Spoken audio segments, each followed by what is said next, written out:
Hello students, मैं अमन वर्मा आप सभी का स्वागत करता हूं आपके अपने चैनल में। और आज जो लेक्चर स्टार्ट कर रहे हैं हम वो यूरोपियन यूनियन के बारे में शुरू कर रहे हैं। यूरोपियन यूनियन जिसके साथ अभी अभी भारत का कुछ दिन पहले ही मुक्त व्यापार समझौता हुआ है, तो सबसे बड़ा समझौता भी बोल रहे हैं। तो सबसे बड़ा समझौता क्यों है? अभी कुछ टाइम पहले हमारा यूके के साथ भी समझौता हुआ था, ऑस्ट्रेलिया, न्यूजीलैंड, अलग अलग कंट्रियों के साथ हुआ है, लेकिन ये सबसे बड़ा समझौता क्यों कहा जा रहा है? इसका रीजन क्या है? क्योंकि इसके अंदर 27 देशों के साथ एक साथ समझौता हुआ है। इसी को बोलते हैं यूरोपियन यूनियन। यूरोपियन यूनियन के अंदर टोटल 27 देश आते हैं, और जो जितने देश है ये आर्थिक और राजनीतिक रूप से एक संगठन बनाया हुआ है इन देशों ने। 1992 के अंदर इनका एक समझौता हुआ था, जिसके अंदर ये सभी देश मिलके और लागू हुआ था 1993 के अंदर। ये आर्थिक और राजनीतिक रूप से दोनों प्रकार से एक संगठन बनाया गया। आर्थिक रूप से किस प्रकार से? अगर आप यूरोपियन यूनियन के किसी भी देश के अंदर अगर वीजा लगवाकर चले जाते हैं, तो आपको एक देश नहीं, टोटल यूरोपियन यूनियन के जितने 27 देश है उन सभी के अंदर अलग से वीजा की जरूरत नहीं पड़ती। आराम से आप दूसरे देशों के अंदर आ सकते हैं, जा सकते हैं। दूसरा, जो यूरोपियन यूनियन के जितने देश है, 27 देश जो है, उनमें से लगभग 20 देश अपनी एक सार्वजनिक मुद्रा, जो मुद्रा है जिसको हम यूरो बोलते हैं, यूरो को ये परमिशन देते हैं कि सभी कंट्री एक ही, जैसे भारत के अंदर सिर्फ रुपया चलता है, लेकिन पाकिस्तान की अलग करेंसी, चीन की अलग है, नेपाल की अपनी अलग है, लेकिन ये 27 देश यूरो को ही अपनी एक करेंसी के रूप में मानते हैं। इसके अंदर जो सदस्य देश है, जैसे Austria, Germany, France, Italy, Spain, Belgium, Poland, इस तरह के काफी सारे देश शामिल है। और जो मुद्रा है वो यूरो के रूप में ये स्वतंत्र आवाजाही, शेंगेन जैसी सुविधाएं प्रदान करते हैं। शेंगेन क्या है? इसके अंदर शेंगेन है कोई भी व्यक्ति जो यूरोपियन यूनियन के अंदर एक बार चला गया, या यूरोपियन यूनियन में जिस व्यक्ति का जन्म हो गया, वो अन्य देशों में बिना वीजा के दूसरे देशों के अंदर आ सकता है, जा सकता है, वहां पर जाके अपने किसी भी देश में जाके नौकरी कर सकता है, तो आर्थिक रूप से जो भी काम करना चाहता है वो कर सकता है। इसके अलावा राजनीतिक रूप से भी काफी सारे कार्य वो कर सकता है। मतलब एक तरह से 27 देशों का समूह एक अपना एक अलग से नेताओं को चुनते हैं ये। तो इसके अंदर कौन कौन से देश शामिल है? उन 27 देशों की लिस्ट ये है। पहले नंबर के अंदर इसके अंदर आ जाता है पुर्तगाल, आ जाता है। दूसरे नंबर पे आ जाता है स्पेन। उसके बाद आता है फ्रांस। फिर आ जाता है आयरलैंड, नीदरलैंड, बेल्जियम, फिर Luxembourg, Denmark, Germany, Poland, Sweden, Finland, Estonia, Latvia, Lithuania, चेक गणराज्य, Austria, Slovakia, Slovenia, Hungary, Croatia, Italy, Romania, Bulgaria, Greece, Cyprus, Malta. इस तरह के टोटल ये 27 देश है जो आपकी स्क्रीन के ऊपर है। आप इनको लिख सकते हो। काफी सारे एग्जाम के अंदर इनसे रिलेटेड क्वेश्चन पूछ लिया जाता है कि 4 ऑप्शन दे देगा, जिस तरह आपके पास कि क्या इनमें से 4 देशों में से ये देश यूरोपियन संघ का हिस्सा है, या फिर ये कह सकता है कि यूरोप के अंदर कौन सा देश आता है। जैसे कि मैंने बताया कि यूरोपियन संघ के 27 देश है, लेकिन यूरोप के अंदर, यूरोप जो महाद्वीप है उसके अंदर टोटल लगभग 44 से 45 देश आते हैं। उनमें से 27 देशों ने एक संघ बनाया है ये। इससे पहले इसके अंदर यूके जो देश था, यूनाइटेड किंगडम जो था, वो भी इसी का पार्ट था, लेकिन 2020 के अंदर ब्रेक्जिट की संधि जो हुई उससे वो ये देश जो है वो अलग हो गया। कौन सा? यूके अलग हो गया। अब ये टोटल 27 देश बचते हैं, जिनके नाम आपके सामने है। इन सभी देशों को मैप के द्वारा भी समझेंगे कि ये देश पड़ते कहां हैं। अगर मैप के ऊपर आपको देखना है कि कौन सा देश किस जगह पड़ता है, सबसे पहले हमें दिशाओं का ज्ञान होना जरूरी है। ये हमारी ईस्ट साइड है, उसके बाद वेस्ट, फिर आता है ऊपर नॉर्थ, और नीचे आता है साउथ।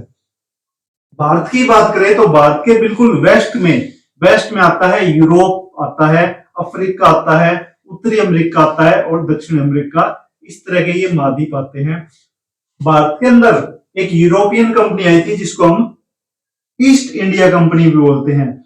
ईस्ट इंडिया कंपनी क्यों बोलते हैं? क्योंकि वो वेस्ट से, भारत के वेस्ट से आए थे और वेस्ट से ईस्ट की तरफ आए। भारत उनके ईस्ट में पड़ता है, इसलिए उसका नाम ईस्ट। और इंडिया के अंदर आए थे, इंडिया और कंपनी आई थी, तो उसका नाम कंपनी हो गया ईस्ट इंडिया कंपनी बोलते हैं। और हम उसी को क्या बोलेंगे, हमारे ये वेस्टर्न साइड के जितने देश हमको हम वेस्टर्न कंट्रीज बोलते हैं। तो इस तरह से हमारी ये दिशाएं हैं। तो भारत के बिल्कुल वेस्ट साइड में जाएं तो यूरोप महाद्वीप पड़ता है। यूरोप महाद्वीप की इन 27 देशों को हम 27 देशों को क्या है हम देखते हैं कि इसके अंदर कौन कौन से देश शामिल है इसके अंदर। तो इसके अंदर देखेंगे कि कौन कौन से देश शामिल है। तो जैसे कि मैंने बताया, यूरोपियन संघ 1992 के अंदर एक संधि होती है जिसको मास्ट्रिच संधि बोला जाता है, और ये लागू हुई थी 1993 के अंदर।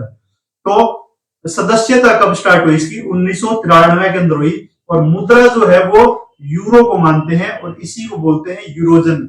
मतलब ये 20 देश, लगभग 27 में से 20 देश यूरो को अपनी मुद्रा मानते हैं, इसी को यूरोजन के नाम से जाना जाता है। शेंगेन क्षेत्र क्या है, अधिकांश यूरोपियन देश शेंगेन क्षेत्र का हिस्सा है, जो बिना पासपोर्ट की सीमाओं की अनुमति देता है। मतलब बिना पासपोर्ट के, बिना वीजा के, बिना किसी परमिशन के एक नागरिक जो यूरोपियन देश में है अगर पहुंच गया है या फिर वहां रह रहा है तो अन्य देशों में जा सकता है बिना पासपोर्ट, बिना वीजा के।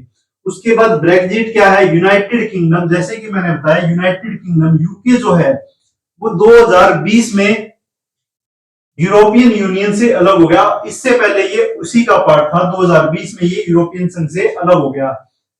यूनाइटेड किंगडम के नॉर्वे, स्विट्जरलैंड, यूक्रेन, रूस, तुर्की, बाल्कन क्षेत्र के कई देश यूरोप में स्थित होने के बावजूद यूरोपियन संघ के सदस्य नहीं है। अब यूरोप के अंदर इसका नाम यूरोपियन संघ जरूर है, लेकिन यूरोप के अंदर लगभग 44 से 45 देश आते हैं, उसमें से सिर्फ 27 देश जो है वो यूरोपियन संघ का पार्ट है, बाकी इसके सदस्य नहीं है। मतलब 45 में से लगभग 60-70% यूरोपियन संघ का पार्ट है, बाकी 30 से 40% देश क्या है अपने यूरोप के अंदर है, लेकिन यूरोपियन संघ का पार्ट नहीं है। उनमें से कुछ देशों के नाम है, जिसमें से यूनाइटेड किंगडम जो है वो तो 2020 में ही इससे अलग हुआ है। मैप के द्वारा अगर देखें यूरोपियन संघ के अंदर कौन कौन से देश हैं, तो इसके अंदर सबसे पहले अगर इस जगह पर अगर भारत को लेके चले तो बिल्कुल वेस्ट अगर में आए, बिल्कुल वेस्ट में आए तो इस जगह पे एक ये देश है जिसका नाम क्या है, पुर्तगाल। टोटल 27 देश देखेंगे हम, जिसमें से सबसे पहले क्या है हम देखते हैं पुर्तगाल को।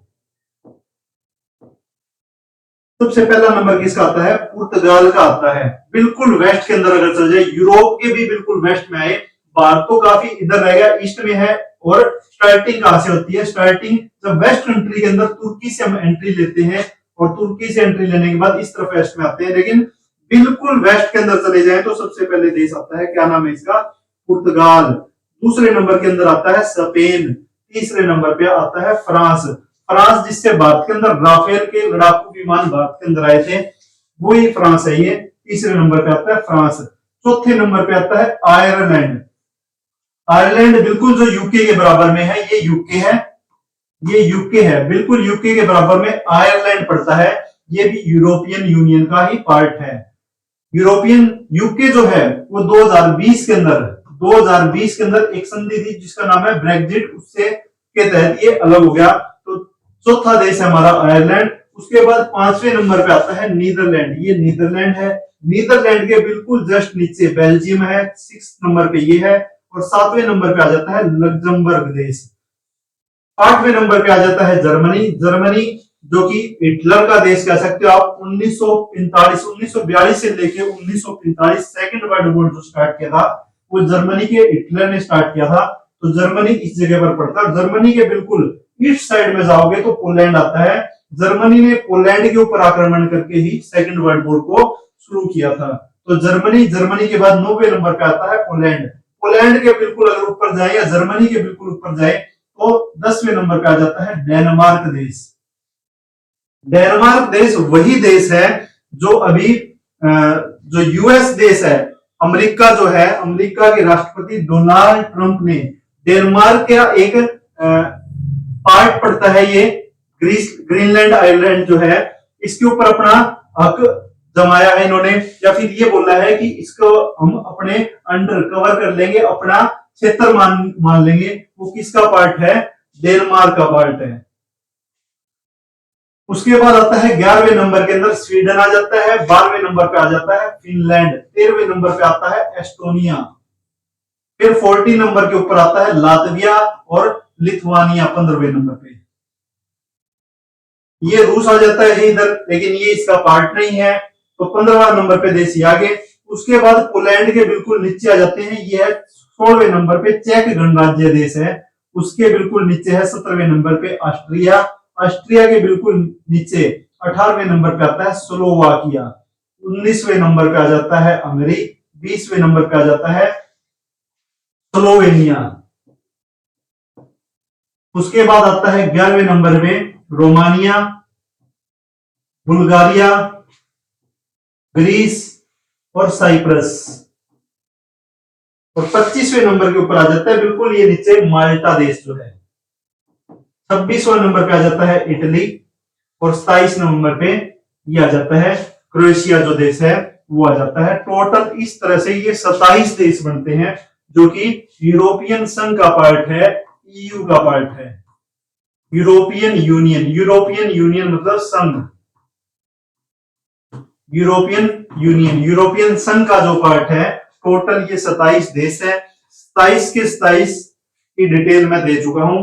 बिल्कुल इजी तरीके से अगर आप 2 बार 3 बार 4 बार प्रैक्टिस करोगे, कोई मैप लाके, ब्लैंक मैप लाके या फिर डाउनलोड करके कहीं से, अगर इसकी प्रैक्टिस करते हो आप सीरियल वाइज से, चाहे आप इधर से स्टार्ट कर लो पहले देश से कि नीचे से स्टार्ट कर लो, अगर तरीके से आप करोगे 2 से 3 बार प्रैक्टिस करोगे तो ये सारे के सारे आपको देश याद हो जाएंगे, और यहीं से हमारा कोई ना कोई क्वेश्चन एक बन जाता है। हिस्ट्री के अंदर या फिर ज्योग्राफी के अंदर इस तरह का कोई क्वेश्चन आ जाता है। तो ये 27 देशों के बारे में मैं डिटेल आपको दे चुका हूं।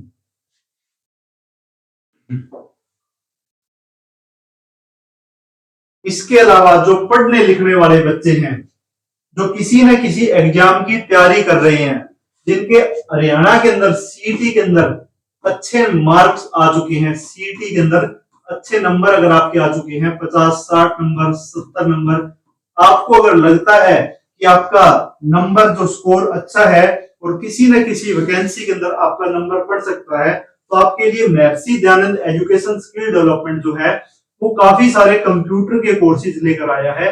कंप्यूटर के अंदर वो कोर्सेज है जो एचएसएससी अप्रूव्ड कोर्स है, मतलब एचएसएससी वैलिड सेंटरों की, वैलिड जो सेंटर है वहां से आपको कंप्यूटर के काफी सारे सर्टिफिकेट मिल जाएंगे। सर्टिफिकेट मिल जाएंगे का क्या मतलब है, ये सारे कोर्सेज ऑनलाइन रूप से आपकी क्लासेस वगैरह कंटिन्यू लगेगी और इससे आपको आप अपना एक सर्टिफिकेट घर बैठे प्राप्त कर सकते हो। तो कंप्यूटर के ये काफी सारे कोर्सेज है। इसके अलावा एचएसएससी की 2022-23 के अंदर वैलिड सेंटरों की लिस्ट में एक नाम आया था सीटीआर लुधियाना का, गवर्नमेंट ऑफ इंडिया का एमएसएमई डिपार्टमेंट से अप्रूव्ड, एक तरह से सरकारी संस्था ये बिल्कुल पूरी तरह से एचएसएससी अप्रूव्ड है। और एक लिस्ट आई थी जिसमें से 18वें नंबर पे इसका वैलिड इंस्टीट्यूट की लिस्ट में नाम था। सीटीआर लुधियाना के अंदर भी काफी सारे कोर्स, जैसे आप फायर का कोर्स कर सकते हो, हेल्थ सैनिटरी इंस्पेक्टर का कोर्स कर सकते हो, ईसीसीई का कोर्स कर सकते हो और योगा का कोर्स कर सकते हो। इसके जो एग्जाम है सीटीआर लुधियाना के एग्जाम जुलाई 2026 के अंदर इसके एग्जाम होंगे आपके, इनके अंदर भी आप एडमिशन ले सकते हो। तीसरे नंबर पे आती है विश्वकर्मा यूनिवर्सिटी। विश्वकर्मा कौशल यूनिवर्सिटी जो है हरियाणा के पलवल के अंदर है, हरियाणा सरकार की सरकारी यूनिवर्सिटी है। ये भी काफी अलग अलग प्रकार के कोर्स करवा रही है, जिसके अंदर प्रमुख रूप से योगा और फायर का कोर्स, इन कोर्सेज के अंदर आप एडमिशन ले सकते हो। ये जो कोर्स विश्वकर्मा यूनिवर्सिटी करवा रही है वो लेवल के अंदर कोर्स करा रही है, लेवल 4 और 5 लेवल के कोर्स है, जिसके पेपर लगभग 500 घंटे 600 घंटे की आप क्लास लगा के इस यूनिवर्सिटी का सर्टिफिकेट, सरकारी सर्टिफिकेट आप प्राप्त कर सकते हो। इसके अलावा हरियाणा गवर्नमेंट का ही एचएससीआईटी या फिर एचकेसीएल, एचएससीआईटी या एचकेसीएल बिल्कुल पूरी तरह से हरियाणा गवर्नमेंट का उपक्रम है ये। इसके 3 महीने के, 6 महीने के और 1 साल का कोर्स आप कर सकते हो। एचएससीआईटी सरकारी उपक्रम है, घर बैठे ऑनलाइन क्लास लगा सकते हो, फोन के माध्यम से क्लास लगा सकते हो, कंप्यूटर सीख सकते हो। उसके बाद आपका जो एग्जाम होगा वो एग्जाम देके आप सरकारी सर्टिफिकेट एचएससीआईटी का ले सकते हो, जिसके अंदर कोर्स है 3 महीने का, 6 महीने का और 1 साल का। ये अलग अलग कोर्स ये जो संस्था है HSCIT करवा रहा है। इनके एडमिशन अगर आपको लेने हैं तो मैं नंबर आपको बता देता हूं। नंबर रहेगा 8950390097। दूसरा नंबर है 9354811001। इन नंबरों पर आप कांटेक्ट करके अपना एडमिशन ले सकते हो। उसके बाद 5वें नंबर के ऊपर आ जाता है नाइलेट, गवर्नमेंट ऑफ इंडिया का कोर्स करवाया जाता है इस जगह पर भी। इसके अंदर CCC, BCC, ECC, O level के अलग अलग प्रकार के कोर्स हैं। इनके अंदर भी आप एडमिशन ले सकते हो। उसके बाद 6वें नंबर पे आता है NSQF लेवल। HKRM की काफी सारी वैकेंसियों में, HKRM की काफी सारी वैकेंसियों के अंदर ये डिप्लोमा एक तरह से कंपलसरी बना दिया गया है गवर्नमेंट के द्वारा। अगर ये सर्टिफिकेट NSQF का आप लेते हो, करते हो, अगर ये सर्टिफिकेट आपके पास है तो 5 नंबर एक्स्ट्रा भी मिलते हैं आपको HKRM की वैकेंसियों के अंदर। इसके अंदर काफी सारे अलग अलग प्रकार के कोर्सेज, जैसे फायर है, योगा है, ECCE का है, कंप्यूटर के काफी सारे कोर्सेज हैं, फूड प्रोडक्शन, किचन कुक, इस तरह के अलग अलग कोर्स है जो कि लेवल 1 से स्टार्ट होकर लेवल 8 तक जाते हैं। वो सारे के सारे कोर्स NSQF लेवल के माध्यम से आप ऑनलाइन घर बैठे आप अपनी क्लास लगा के कंप्लीट कर सकते हो। कोई कोर्स 200 घंटे का है, 300 घंटे का, 400 घंटे का, और काफी जल्दी ये सर्टिफिकेट आपको मिल जाते हैं। इसके अलावा जो बच्चे 10th या 12th करना चाह रहे हैं, सिक्किम का बोर्ड है बोस बोर्ड, इसके एडमिशन स्टार्ट है। मार्च अप्रैल के अंदर इनके एडमिशन एग्जाम हो जाएंगे। ऑनलाइन माध्यम से रहते हैं या फिर किसी सेंटर के ऊपर, आपका जहां भी सेंटर आएगा वहां आपको जाना है, एग्जाम करना है, और बोस बोर्ड से आप 10th या 12th भी कर सकते हो। ओवरऑल ये कोर्सेज है। किसी भी स्टूडेंट को अगर इन कोर्सेज के अंदर एडमिशन लेना हो, किसी भी कोर्स के अंदर, इन्हीं कोर्सों में से किसी में भी एडमिशन लेना हो, जो मुख्य रूप से मैंने आपको बताया है, Maharshi Dayanand education skill development main नगर आजाद नगर हिसार में, जो कि सेंटर 2011 से चल रहा है, ये सारे के सारे कोर्सेज जितने भी मैंने बताए हैं, प्रमुख रूप से इसके अंदर आता है एनटीटी, योगा, फायर के कोर्सेज, ECCE का कोर्स, NSQF के जितने भी कोर्सेज है वो, HSCIT के कोर्सेज जिनको हम HKCL भी बोलते हैं, वो सारे कोर्सेज। इसके अलावा CTR लुधियाना या फिर विश्वकर्मा यूनिवर्सिटी जो कि सरकारी यूनिवर्सिटी है, इनके माध्यम से अगर कोई कोर्स करना चाहते हो तो ये सामने आपके नंबर है 8950890097। इस नंबर पर कांटेक्ट करके इन कोर्सेज में आप एडमिशन ले सकते हो, ऑनलाइन क्लासेस लगा सकते हो, एग्जाम देकर सर्टिफिकेट प्राप्त कर सकते हो। दूसरा नंबर है 9354811001। दूसरा नंबर ये है। इनमें किसी भी नंबर पर कॉल करके या व्हाट्सएप करके आप जो डॉक्यूमेंट्स की रिक्वायरमेंट रहेगी आपको किसी भी कोर्स में अगर आपको एडमिशन लेना है तो क्या क्या डॉक्यूमेंट चाहिए, आपके पास 10th की DMC होनी चाहिए, 12th की DMC होनी चाहिए, Aadhaar card, photo, email ID, mobile number और आपके साइन। सिर्फ ये डॉक्यूमेंट्स आपको व्हाट्सएप करने हैं और इन कोर्सेज के अंदर आप एडमिशन ले सकते हो। अगर आपको ये वीडियो अच्छी लगी हो तो लाइक करें, शेयर करें और सब्सक्राइब करें अपने चैनल को। इस तरह की वीडियो आपको आने वाले टाइम में भविष्य में भी मिलती रहेगी। अधिक जानकारी के लिए आप इन नंबरों के ऊपर संपर्क कर सकते हैं, जो कि आपकी स्क्रीन के ऊपर बिल्कुल ऊपर भी चल रहे हैं, नंबर कंटिन्यू चल रहे हैं। इसके अंदर जो चल रही है, ये लाइन चल रही है, इसके ऊपर पूरा डिटेल से अच्छे से दिखाया गया है कि हमारे पास ये कोर्सेज है, सारी डिटेल आपको बताई गई है। तो इन कोर्सेज में एडमिशन आप ले सकते हो। धन्यवाद।